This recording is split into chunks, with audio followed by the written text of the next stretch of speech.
Recorded Monday, 27th of June 2011. You're listening to the Wild Paw Dog Podcast. And the bandwidth for the Wild Paw Dog Podcast this week was sponsored by Dougal's Den. dougalsden.co.uk. Amazing finds for the furry kind. I'm John Buskill. And I'm Karen Wild. And this is the podcast that gives you help and advice on how to train your dog. And it doesn't matter if you're an experienced dog owner, you've just got your first dog, or you're thinking about getting one. There's something we can all do to make the life we share with our dogs better.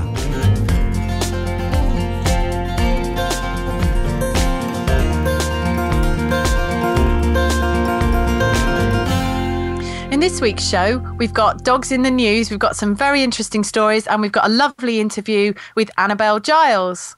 Ooh. I know, it's a gut. Do you know, I absolutely love talking to her. We seriously could have talked all day. Really? Who is Annabelle Giles for those of us living abroad? Well, Annabelle is very well known. She started off, she's a model, she was an actress, she's a comedian, she also writes novels, she's incredibly talented. And you know when you meet people and you sort of think there's something about them, and just talking to her about her dog and everything, you know, she's just really got that spark of enthusiasm about everything that I really love. And I just thoroughly enjoyed talking to her, and she absolutely adores her little dog, Godfrey, who is a pug. And, you know, she's one of the most sensible dog owners, I know. She really is great, and she's got quite definite opinions on how you should do things, and I think that's quite useful. I think everyone will really enjoy listening to that. Okay, so before we get on to the interview with Annabelle, you've got some dog news from the UK. Well, yes, I've got a couple of stories. One's a bit more fun, one's quite serious, but actually very interesting. I can't remember if I've said on previous podcasts, I'm sure I have, about the Skinny Paws campaign, where myself and Lynn from Dougal's Den, who sponsors this podcast, did a sort of fundraising effort for a charity called Medical Detection Dogs, and that's still ongoing. Now, in the news this past couple of weeks, there has been a very special medical detection dog who is trained to help its narcoleptic owner. And basically when narcolepsy is where people suddenly drop off to sleep. And I actually went out with someone who was a narcoleptic years ago, and he had to take a special range of drugs to make sure that he didn't just go to sleep at times where you wouldn't normally do that. So he could be sitting there and he'd just suddenly be asleep, or he'd be walking along and he would just drop to the floor. Well, this lady, Kelly, who is 19 and lives in Essex, has that same problem. And it's the kind of problem that is quite hard to monitor. And even if you have drugs given to you, sometimes you still have this sort of narcoleptic coma. It just kind of goes really quickly. So she has now a medical detection dog called Theo. He's a Cocker Spaniel, and he is beautiful. I will post the link so you get to see them together. And he is basically now her partner, her shadow, and he's with her every moment of the day and the night. And if she falls asleep, he can lick her and wake her up, so he can detect what's happening. Now, I'm not an expert on these things. I am going to go and visit their centre and learn a lot more. But the idea is that, you know, people can live a much fuller life because they've got the dog there supporting them. Isn't that fantastic? Oh, that sounds fantastic. I've never heard of that before. But of course, there are so many things, so many ways in which dogs can enrich our lives, and hopefully vice versa. But that sounds really awesome. I look forward to seeing the photograph. Well, it's amazing because, you know, basically Kelly is saying, you know, she can fall asleep absolutely anywhere. So she could be out shopping, she could be on the bus. You know, she says she's even fallen down the stairs a few times, and people think that she's fainted or collapsed, so they'll call for an ambulance. But, you know, and luckily she's not injured herself severely, and she says that that's because her body sort of goes a bit limp before she falls. But because Theo wears a jacket saying, you know, medical alert dog, then they're not so worried. And obviously he can sort of lick her away, and he can actually go and get help as well, which is just, you know, imagine how much more independent you would feel and how much more confident you would feel if you knew that you had, you know, you feel obliged for if a person had to be with you all the time. Well, I certainly would. But if you've got a dog there with you, they're a partnership, and, you know, I think that's just brilliant. So I absolutely love medical detection dogs. And if you need a charity and you want to support something to do with dogs, I would always choose one where the dogs help the people. I'm not saying the other charities don't deserve our money. Of course they do. But honestly, they don't pay me to say this. But I really think if you've got a dog working with a person, saving them from hospital treatment, improving their quality of life, these dogs are being trained to detect cancer and all sorts. What a great story. So absolutely. And it's not a personal agenda of mine. I just thought, thank goodness these things are being reported because it's going on and people don't know about it. I would love to talk to someone who has a dog that helps them in their life like this, whether it's a guide dog or one of these help dogs. It would be great to have an interview with someone like that on the show, because I've got no experience of that kind of dog in my life, and I think it would be really interesting to share with our listeners. Don't you think, Karen? Well, yes, I do. And it's funny, I've just been talking to a very good friend who has assistance dogs, and also in the sort of in their circle, if you like, they have a medical detection dog that helps detect for somebody when they have problems. So let's see if we can do that. We've been talking about maybe doing a blog, but I think an interview would be a great way of doing that too. So we could perhaps do both. Fabulous. Okay, and what's the other piece of news you've got? Okay, this is completely ridiculous, and I can sort of see the point. I'd love to know what other people think. So do tweet us or email the show, and we'll give you the details at the end on what you think about this. Now, okay, so if you were somewhere and you didn't, and you knew that people didn't pick up after their dog, what would you feel, John, if you found that there was dog poo on the ground that was then coloured bright pink? I would think that there were activists going around who are spraying the poo to make people aware of it. Yeah, well, this is basically what's happened in Sherwood Forest community ranger called John Wood, which is a great name for a Sherwood Forest. I bet you get so sick of that, don't you think? Yeah, anyway, absolutely. So Mansfield District Council and the Oak Tree Safe Volunteers are taking out this task. They're carrying out conservation tasks at the Oak Tree Heath Local Nature Reserve and Site of Special Scientific Interest. So it's like a really lovely beauty spot around Mansfield. So what they're actually doing is spraying dog mess with pink tree dye that the District Council are supplying in an effort to highlight the problem and encourage dog owners to use the bins placed around the site. Apparently the dye used is environmentally friendly. Apparently it biodegrades over time. It's kind of like a name and shame, but I don't know. I mean, surely once they've left it, are they gonna stop, do you think? I don't know. I mean, if you're wandering along and you see a pink poo, yeah. I mean, if you know it was yours, I think you're just gonna pass it. I don't know. I really hate people that don't pick up. Sorry, I can't stand it, because it gives us all a really bad reputation. Yeah, and the worst thing is when you're carrying a bag of dog poo in your dicky bag or whatever you've got, and you go and tread in someone else's dog poo, is the most, that really irritates me. I sort of think, well, look, if you're going to spray it pink, why not just pick it up? But then you're not highlighting the problem. So I think it's one of those things. And apparently, they obviously interviewed a councillor about this, and Councillor Eddie Smith from Mansfield District Council said, although dog owners face a £50 fine, for not picking up their waste, their animals' waste, as a district council, they'd much rather the environment was kept clear in the first place. So basically, if this scheme helps to combat the problem, then they should support it. So I think I can see the point and I can understand what they're saying. I don't know. I don't know if it would stop people. Maybe they would just go and sneak off and do it somewhere more or less easy to see. Do you know what, Karen? I think to me that sounds like another interview. Actually, I think we need to talk to these people on Skype. If you have any opinions about this kind of thing, you can send us a tweet to Karen at twitter.com/wildpaw, or you can send me a tweet at twitter.com/John Buskell. Should we get on to the interview, Karen? Yes, let's talk to Annabelle. It was absolutely brilliant to talk to her. She's a very down-to-earth person, really, really funny. I'd love to get her back on the show another time and we'll talk more, because, as I say, we could have talked for ages. And, she talks about our theme, which we've done a few interviews in the past. So if you want to explore the back catalogue, we've asked people why they chose the dogs that they have. We interviewed Dogs Today editor Beverly Cuddy a while ago on her 2 dogs. And so we asked Annabelle, why did you choose the dog you have? And you'll find it quite an illuminating chat,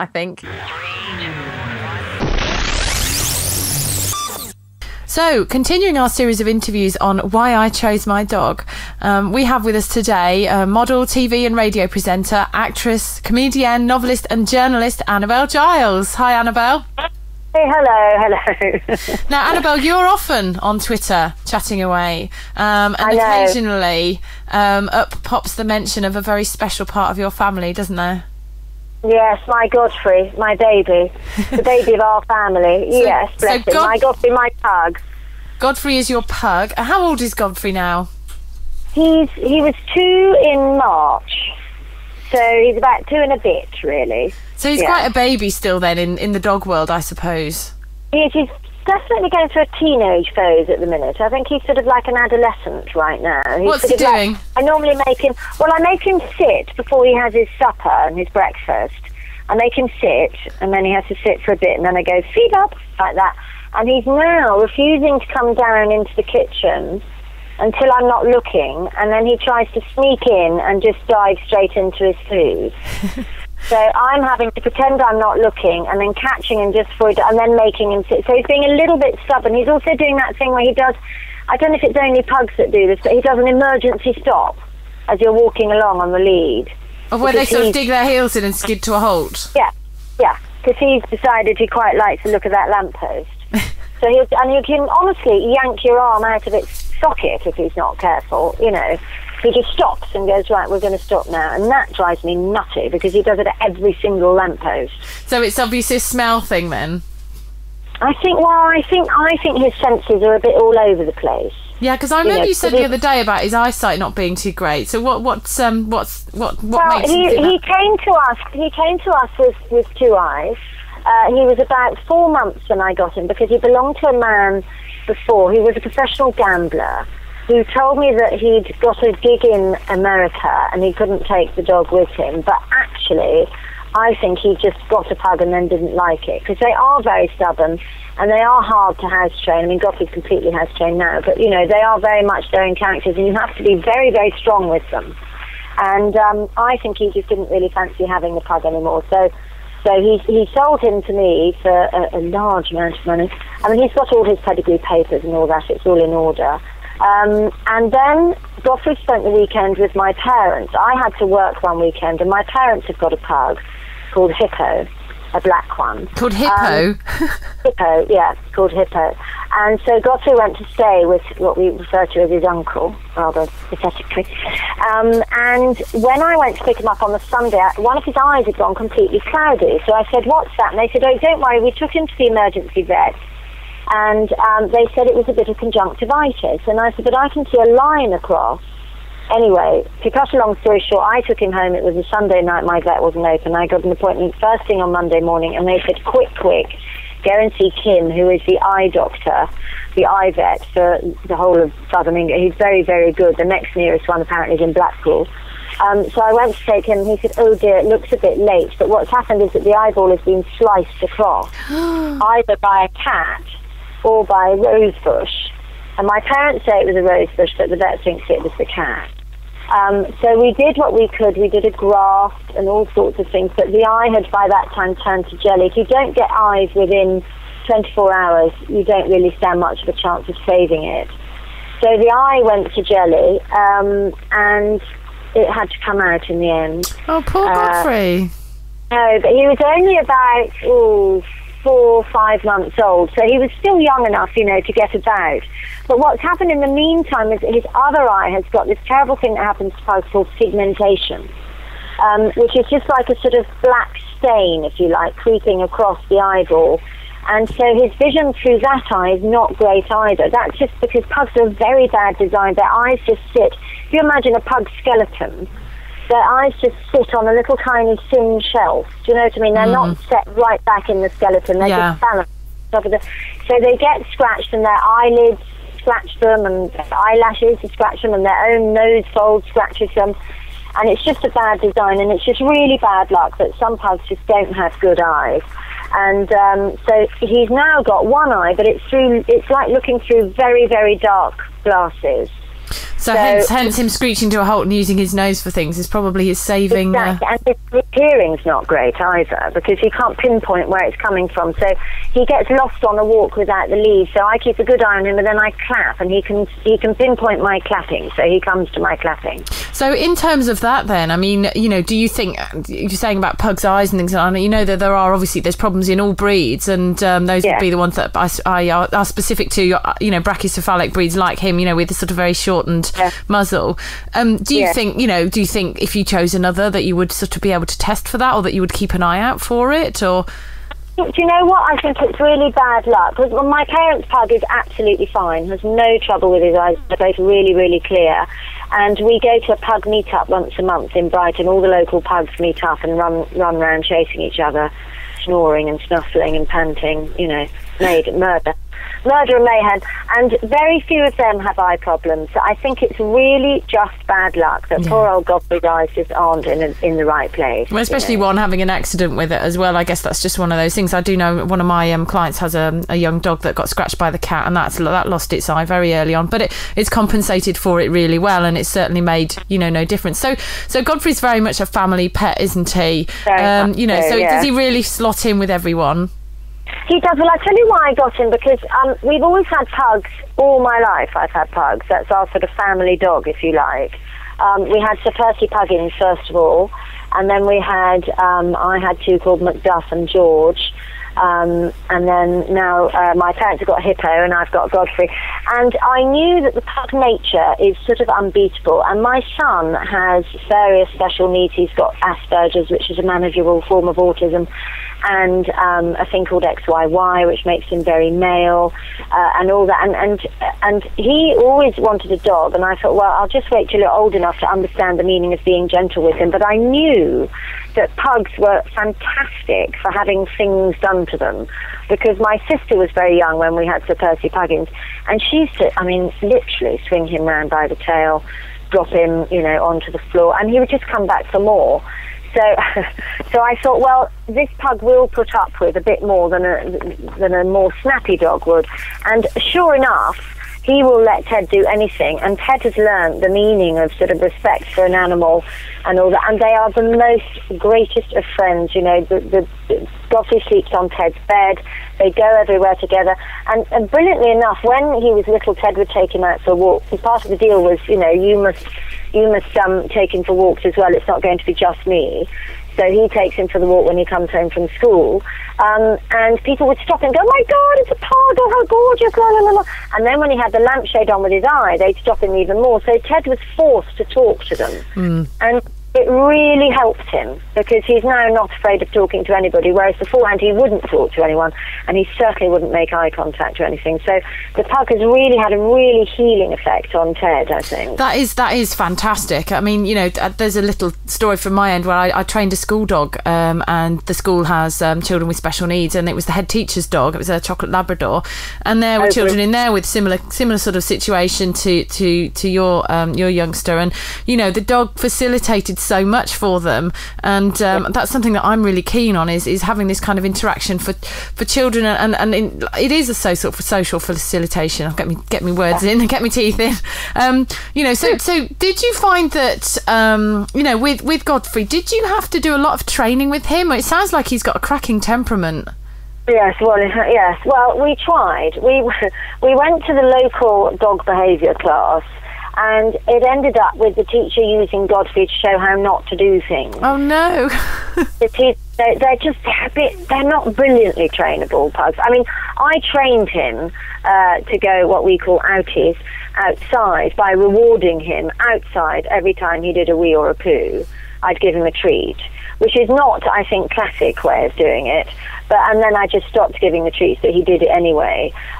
They're sort of food motivated, but he's quite trainable, but we have got a bit of a teenage battle going on now, because I will now take him away from the bowl and make him sit, because I do think dogs like a little bit of discipline, and it's very important that, you know, that I'm in charge. So I, for example, leave the house first. not him. He has to wait till I say, come on then. I mean, I think they've got to have rules in place, otherwise, you know, they're going to make their own rules. But I generally leave the house first from my dogs, because I'm not putting my dog outside the door before I can see what's out there. You know, it makes sense, doesn't it? I wouldn't say, I wouldn't let them, but when we're coming in, I pop them back in first. Yeah, they hate coming out in the rain, pugs, you know, so if there's rain, he won't come out anyway, so I have to pick him up. He puts one paw up in a sort of, I don't think so, way. But they do have very good-natured pugs. They don't really mind what they're doing as long as you're looking at them, you know, and they're very much people dogs. They love, I mean, he comes to the loo with me, you know, he won't let me out of his sight in a good way. I mean, you know, he will, I'll say to him, if I'm just going to the loo and he's all cosy by the radiator when I'm working, I'll say to him, stay there, just stay there, and then that, he knows it's not worth his while getting up and coming down to the loo, so I'm going to be back in a minute. I love the fact that you said as well that, you know, well, two things really. First of all, you were saying about giving them a treat when they go out to the toilet. Well, actually, that's what I do, and that's what I'd advise everyone to do. I think that's really good, yeah. I've certainly house-trained a pug that couldn't be house-trained with that technique, and it worked brilliantly, and that's something I recommend. But the fact that you said, you know, that they like to have... you know, they like to have discipline and structure, and when we say discipline, sometimes people think that it means being horrible, and I don't, you know, or being physically rough with them, and I don't think that's what it means. But I do think that dogs like to know predictability, don't they? They like to know what's happening and when, and it helps them to sort of stay quite calm. And I think, in my experience, children are like that too, you know, and I like to have that kind of structure. Yes, absolutely. Well, and also I think they like something to do. You know, they like to have a little bit of a job to do. And Godfrey's very into soft toys, rather strangely. And what we do is we throw the toy so that it lands on the stairs in a very difficult place to pick it up. And he really loves working out how he's going to get back down the stairs with the toy in his mouth, because he can't see where he's going. And, you know, he loves things of difficulty, do you know what I mean? Where we'll sort of put a favourite toy just out of his reach, and he'll have to work out how to get it. And Ted plays endless games with it. I mean, well, they're those kind of mind games, aren't they? I think that keeps the dog going, and it doesn't all have to just be about walking around the block. So we've talked about what you like about Godfrey. What do you think that Godfrey likes about you? I think he likes the fact that I'm consistent. He knows exactly where he is with me, because he does push me. You know, he will go, well, do you know what, I'm going to stop sitting down and eating for my food now, because I think that's a bit boring. And I'm going, no, you're not going to, actually. And we will keep going on doing this until you realise that you still have to sit down for your food. You know, I'm as stubborn as him, and I think he quite respects me for that. And I think he sees Ted as fun. I'm comfort, and Ted's fun. The man that had him before us, I think, was a bit brutal with him. And from what I've gathered, people who live in the same area said they used to see him dragging him around, you know, because he wouldn't move and all that, and he's very scared of the dark, and he's scared of downhill and, you know, things like that, whereas I don't sort of drag him round, but I'm firm. You know, I think he feels safe with me. Yes. I think that comes across as well, that, you know, you've got a real teamwork thing going there, haven't you? Well, I've ended up with a special needs son and a special needs dog, let's face it. It must be me, must be something I'm doing. You're good at it, that's right. If you were Godfrey, you know, we've talked about what he likes about you, but what do you think he wishes you wouldn't do? Ooh, I think he wishes I wouldn't go out. He doesn't like me going out. He gets, so the tail goes down, he does his best sort of baby seal look when I get the keys, and I say, no, you stay here, he's a good boy, you stay here. And then he does his massive sort of dramatic dying duck in a thunderstorm thing of sort of, how could you, I don't believe you can do this, that's so mean.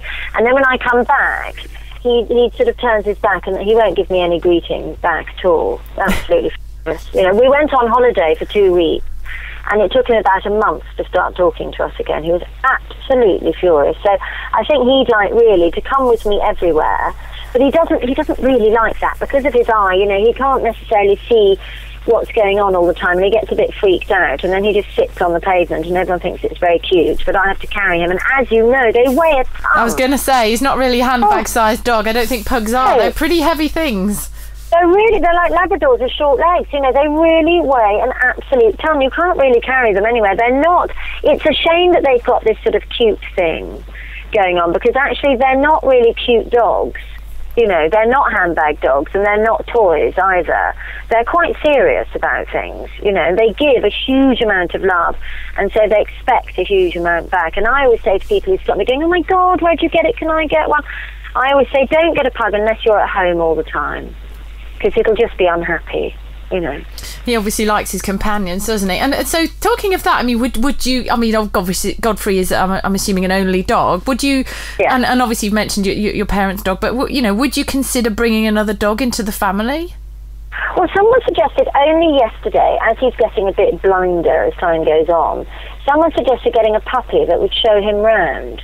I don't know. What do you think? Do you think that's a good idea? Oh, I don't know. I'd have to meet Godfrey, but I think there's certain. In fact, we've just done a podcast on it because it's a burning question for a lot of people. And I think you end up with having to train 2 dogs yourself, which is a huge amount of effort, and it's certainly a lot more than one. You think, well, I'll get another one; it'll just be a bit more effort, but it isn't like that. It's a heck of a lot more work. So if you have the time and the effort to put in, you'd have to train the puppy separately anyway. And Godfrey might not appreciate it, and I think that's something that you have to really take into account. Is you know, would they really like to have their space invaded by another animal, and if so, what would be a compatible one? And that can be quite a tricky thing. It's very hard to find something, you know, that's the same kind of, not necessarily the same personality, because you really don't want them too similar, because then they end up competing. But I think certainly matching up, you know, his sort of little quirks with another dog might be a bit of a challenge. It really depends, and you could always look, I suppose, for an older dog rather than a puppy, which might be a bit less stressful for him.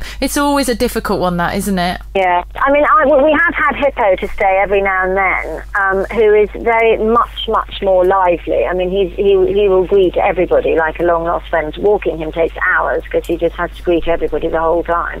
And Hippo was very keen to sort of dominate Godfrey in many ways, if you know what I mean.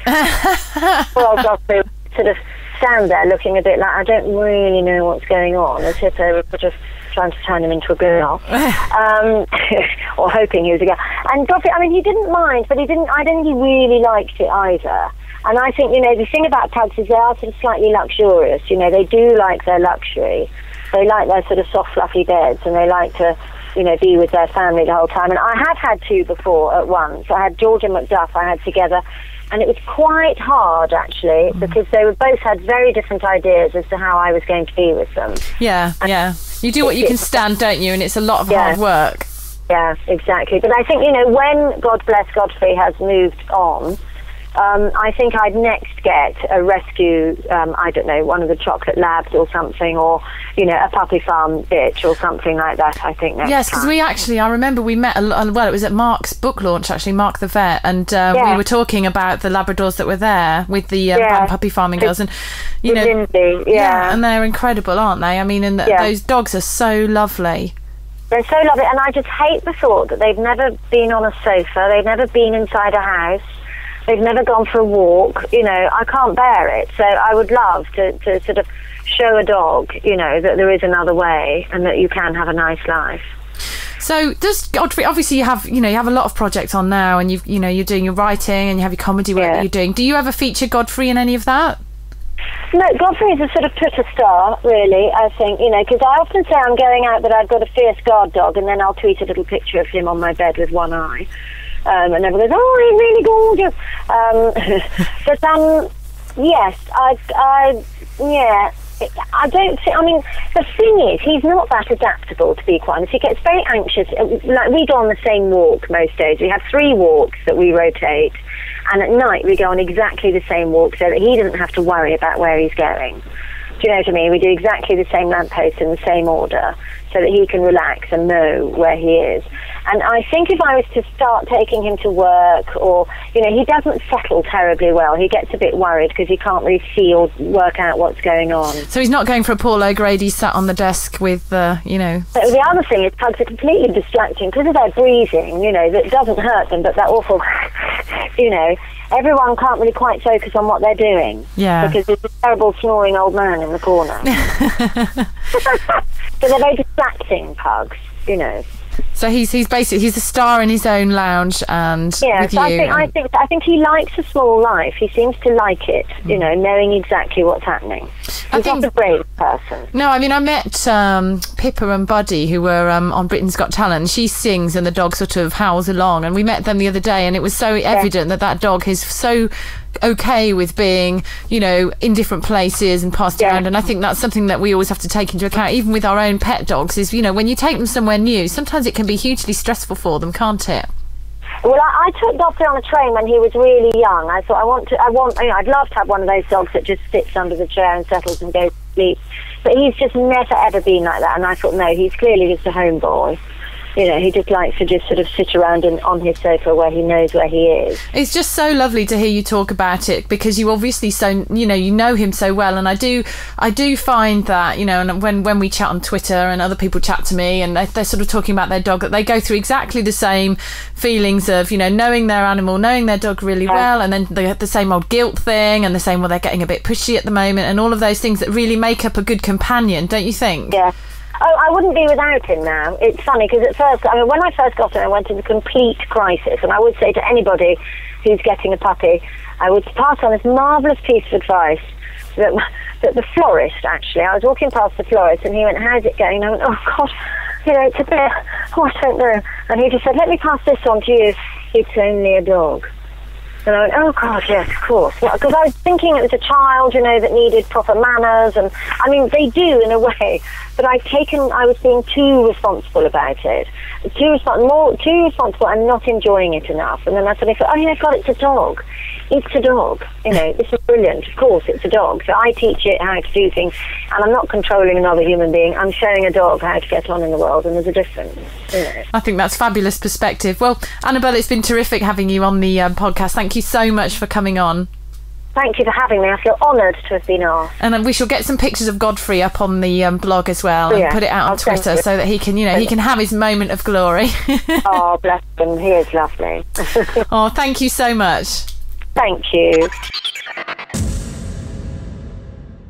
Well, thanks for setting that up, Karen, and talking to Annabelle. Where did you meet? We met at Mark the Vet, you know, Mark Abraham, his book launch, when he was launching his book Vet on Call, and we were actually chatting at the we were stroking in parallel the dogs from the puppy farming campaign. The girls, Lindsay, who is fantastic and has taken on these chocolate Labradors that were used as breeding bitches, and you know, she's looked after them and brought them on, and they've had a great quality of life, and they're really campaigning for, you know, to stop that. And again, I'll put the link on the blog if you want to support them.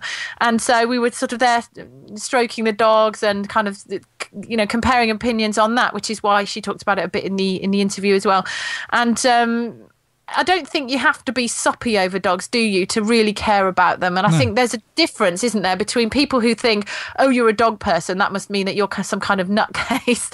And no, you're actually a caring person. You like to have a companion in your life. You treat them like a dog. Like she says, you know, they're dogs. They're not little people. And I really don't know very many dog owners that are of the opinion that they are people. They'll say they really care about them, but they're not fools about it. I can't sort of get that across, but I think that's what we're always talking about, isn't it? Yes, we love our dogs, we like people too, and you know, that whole ethos of looking after them, caring for them, making sure that they are well cared for because they support our lives is something that this podcast is all about. And now I'm going on, so I'll shut up. Well, that's about it for this week.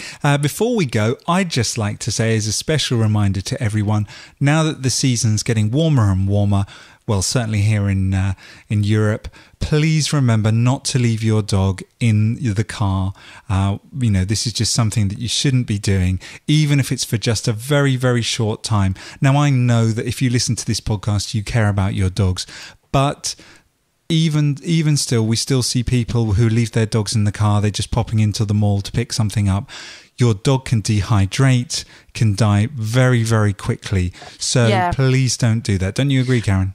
Yeah, absolutely. And I was horrified to see somebody on Twitter had put, and supposedly an editor of a dog magazine, not one that we've mentioned on this show, but saying, oh, you know, if you do leave them in the car, leave the windows open. Well, that's not going to make any difference. Even on an overcast day, you know, the dog can get too hot. So on a sunny day, even if you've got the windows open, it's too hot. So if you're going somewhere where you're not sure if you can take the dog or not, it's better to leave them somewhere where they're going to be safe. And also be aware, even if you said to me, well, look, they're at a show, the back of the car's open, they're in a proper crate that's all bolted in, you know, those sorts of things, I still think it's still like a hot box. So just be really, I mean, you know, and also that unless your car is secure, if you're leaving the windows open, there's also a huge theft risk. So if it's bucketing down with rain and nice and cool and you've left the window open, I've seen 3 incidences this week of people that I know that have had dogs stolen. So, you know, it's better not to. It's really not much life for them. And I think we can also be, as all dog owners, I think we can be a little bit vigilant. And if you see a dog left in a car, you know, don't necessarily confront people yourselves, but you might want to have a word with the security people around shopping malls and stuff. They'll often put a message out just to get the dog out. A good test, you know, if you sort of, I mean, I'm not preaching at all. I'm going on, you know, proper safety advice from the RSPCA themselves and people that work with that sort of thing and have the horrible tragedy of, you know, rescuing other people's dogs. You know, try it if you like, sit in the car, crank the windows open a little bit, sit there on a day like today where I am is baking and see how quickly you want to get out of that car. It's not nice. All right then, Karen, enough of the rant, and we'll be back soon with another podcast. If you have any comments about the show or questions, please get in touch. And you can send Karen a tweet on Twitter at twitter.com/wildpaw. You can also email us. Send an email to podcast@intellidogs.com. So we'd also love it if you write us a review on iTunes. And remember, through iTunes, you can subscribe to the Wild Paw Dog Podcast and get every update free.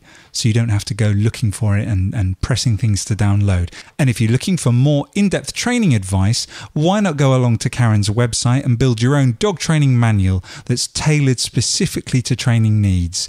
And you'll find that at www.intellidogs.com.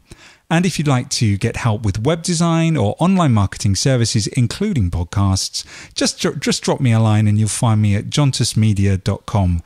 So until next time, Karen, let's all remember to be nice to our woofs.